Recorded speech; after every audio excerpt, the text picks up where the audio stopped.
పానపురం గుంతలు తీపించినారు సార్ ఇంతకుముందు. దాంట్లో వాటర్ వచ్చినాయి. ఇంతకుముందు 2 బోర్లు వేపించినా 2 లక్షలు ఖర్చు పెట్టినా కానీ నీళ్లు లేవు.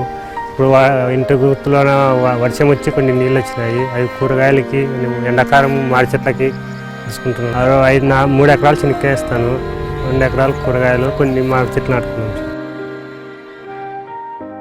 మా భార్య మీ ఇద్దరం సార్ తోట పనికి పొద్దున్నే వస్తాము. ఏమన్నా బాధ వచ్చినా కానీ సర్దుకొని పోతాం సార్. వచ్చినా ధైర్యంగా చుట్టూ సహాయిస్తుంది. రేపు అని చూస్తాంలే, పొద్దు అయ్యేది, రేపు అని చేస్తాను, నిలబడకూడదు అని ధైర్యం ఇస్తారు సార్.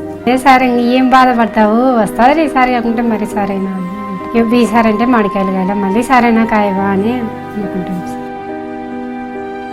అబ్బాయిని డాక్టర్ చదివినాను సార్, పాపని వచ్చేసి టీచర్ చదివినాను సార్. ఎందుకంటే టీచరు చేస్తే 10 మంది పిల్లలకు ఉపయోగం, అట్లే ముందుకు పోతారు పాప గురించి. డాక్టర్ అయితే అంత బీద వాళ్ళకి అట్లా వాళ్ళకి మన రైతులను కష్టపడి చూసిన వాళ్ళకి వచ్చి వాళ్ళు చూసుకొని పోతాడు. అమ్మకి పింఛన్ ఇంతకుముందు 200 ఇస్తాను సార్. ఇప్పుడు చంద్రబాబు నాయుడు వచ్చినాక 1000 రూపాయలు చేసినాను సార్. అది అమ్మ ఖర్చుకుంటుంది, పిల్లలకి ఎంత ఇస్తుంది సార్ స్కూల్ పోయినప్పుడు సార్.